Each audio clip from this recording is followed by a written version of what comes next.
मुख्यमंत्री डॉक्टर मोहन यादव ने नई दिल्ली में भारत मंडपम में इंडिया एआई इम्पैक्ट समिट 2026 में शिरकत की। सीएम ने कहा, मुझे प्रसन्नता है कि प्रधानमंत्री के नेतृत्व में भारत ने नवाचार और नवीन प्रौद्योगिकी, विशेषकर आर्टिफिशियल इंटेलिजेंस के क्षेत्र में साहसिक और दूरदर्शी मार्ग चुना है। हम भी प्रदेश की समग्र बेहतरी के लिए एआई का प्रभावी उपयोग कर सुशासन, आर्थिक विकास और जन कल्याण के प्रत्येक आयाम में नए मानक स्थापित करने की दिशा में आगे बढ़ेंगे। नवाचार को लेके, नए प्रकार के टेक्नोलॉजी को लेकर के और खासकर आप जो एआई को लेकर के भय से निर्भय की ओर माननीय प्रधानमंत्री ने जो मार्ग चुना है वो सौभाग्य से आता है और भारत अपने वैश्विक परिदृश्य में जो भूमिका निभा रहा है इसी की आवश्यकता थी। मुख्यमंत्री डॉक्टर मोहन यादव ने गूगल पवेलियन का अवलोकन किया। सीएम ने राज्य स्तर पर आर्टिफिशियल इंटेलिजेंस के प्रभावी इस्तेमाल से आर्थिक विकास को नई गति देने, डिजिटल सुशासन को सशक्त बनाने, सुदृढ़ और भविष्य उन्मुख अवसंरचना विकसित करने के उपायों पर विस्तार से चर्चा की। साथ ही स्वास्थ्य, शिक्षा, कृषि और खेल क्षेत्रों में एआई आधारित नवाचारों और अत्याधुनिक तकनीकी समाधानों का अनुभव लिया और राज्य में संभावित उपयोगों पर चर्चा की।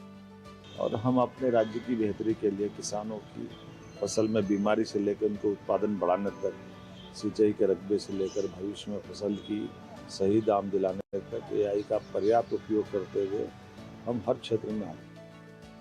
मुख्यमंत्री डॉक्टर मोहन यादव ने इंडिया एआई इम्पैक्ट समिट 2026 में वैश्विक तकनीकी क्षेत्र की अग्रणी कंपनियों के प्रतिनिधियों के साथ 1-to-1 चर्चा की। इस दौरान प्रदेश में एआई अवसंरचना सुदृढ़ करने, सुशासन को तकनीकी रूप से सक्षम बनाने और ऊर्जा कुशल भविष्य उन्मुख डेटा सेंटर विकसित करने की दिशा में महत्वपूर्ण समझौते हुए।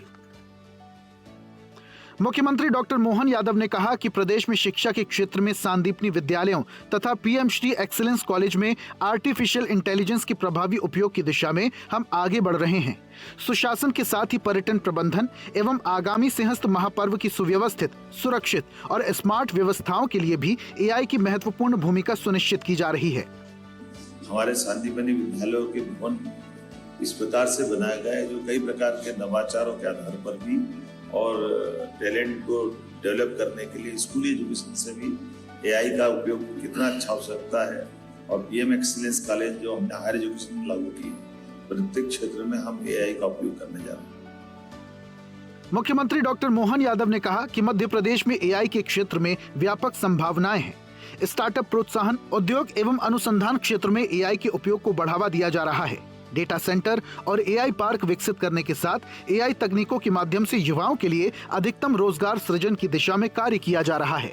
बड़े शहरों में और छोटे शहरों में भी अब हम आईटी पार्क को भी प्रमोट कर रहे हैं। हमारे पास युवाओं में काफी संभावना भी है। ऐसे में हमारे युवाओं को अपने राज्य में रोजगार दिला करके एआई के माध्यम से भी हम उसका कैसे लाभ मिले, इस दिशा में विचार कर रहे हैं।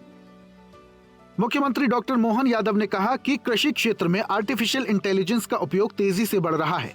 कृषि प्रधान मध्य प्रदेश में भी किसानों को तकनीक से जोड़ते हुए फसलों की सुरक्षा, विविधीकरण और उत्पाद बढ़ाने के लिए एआई के उपयोग को प्रोत्साहन दिया जा रहा है। खास करके हमारा अपना राज्य कृषि प्रधान बड़ा राज्य है और हमारे देश के अंदर कंट्रीब्यूशन भी बहुत बड़ा है। ऐसे में भविष्य की दृष्टि से हमारे किसानों के लिए उनकी फसलों के उत्पादन में सही समय पे उपचार और उत्पादन बढ़ाते हुए कम लागत से उनको इस एआई का भी क्या लाभ मिले। मुख्यमंत्री डॉक्टर मोहन यादव ने कहा कि कांग्रेस की राष्ट्र विरोधी विचारधारा एक बार फिर उजागर हुई है।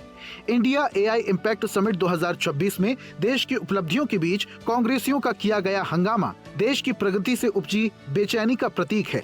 जब दुनिया भारत की तकनीकी क्षमता को स्वीकार कर रही है, तब कांग्रेस अपने राजनीतिक लाभ के लिए राष्ट्रीय मंचों को विवाद का अखाड़ा बना रही है। अंतर्राष्ट्रीय मंच पर देश की साख को चोट पहुंचाने का अधिकार किसी को नहीं है। ये नया भारत है जो अब पूरे आत्मविश्वास के साथ आगे बढ़ रहा है। विकास की यात्रा को अराजकता की राजनीति रोक नहीं सकती।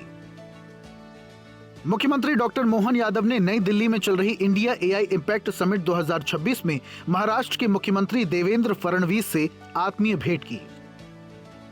मध्य प्रदेश विधानसभा में मुख्यमंत्री डॉक्टर मोहन यादव ने राज्यपाल मंगूभाई पटेल के अभिभाषण पर धन्यवाद ज्ञापित किया।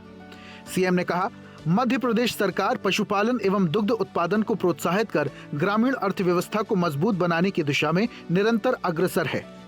प्रदेश में दुग्ध उत्पादन को 9% से बढ़ाकर 20% तक करने का महत्वाकांक्षी लक्ष्य निर्धारित किया गया है। साथ ही यशोदा दुग्ध प्रदाय योजना में शासकीय स्कूलों में कक्षा 8 तक के हर विद्यार्थी को टेट्रा पैक में पोषक दूध उपलब्ध कराने का फैसला लिया गया।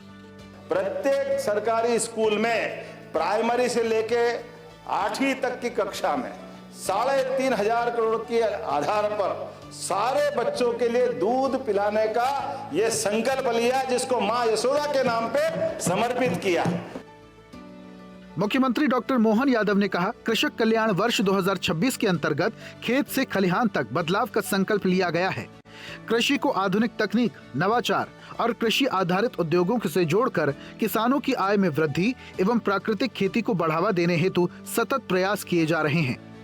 कृषि को आधुनिक तकनीक, नवाचार, कृषि आधारित उद्योगों को जोड़ के व्यापक रूप से हमारे इस प्रमुख क्षेत्र में लोगों को लाभ मिले, प्राकृतिक खेती बढ़े, कृषि, पर्यटन और एलाइड सेक्टर को मजबूत बनाने के लिए हमारी सरकार इसमें ठोस काम कर रही है। मुख्यमंत्री डॉक्टर मोहन यादव ने मिजोरम के स्थापना दिवस की समस्त प्रदेशवासियों को शुभकामनाएं दी।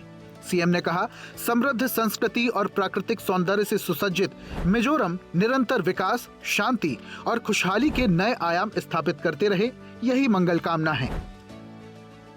मुख्यमंत्री डॉक्टर मोहन यादव ने अरुणाचल प्रदेश के स्थापना दिवस की राज्य के सभी नागरिकों को हार्दिक बधाई दी।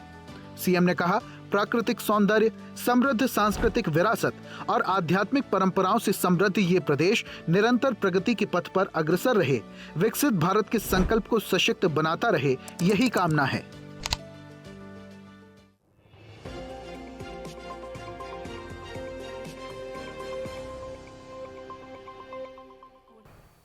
ऐसे ही वीडियोस के लिए लाइक करें, शेयर करें, फॉलो करें। YouTube पर जाकर सब्सक्राइब कर बेल आइकन दबाना ना भूलें और ताजा अपडेट्स के लिए SwadeshLive.com पर जरूर जाएं।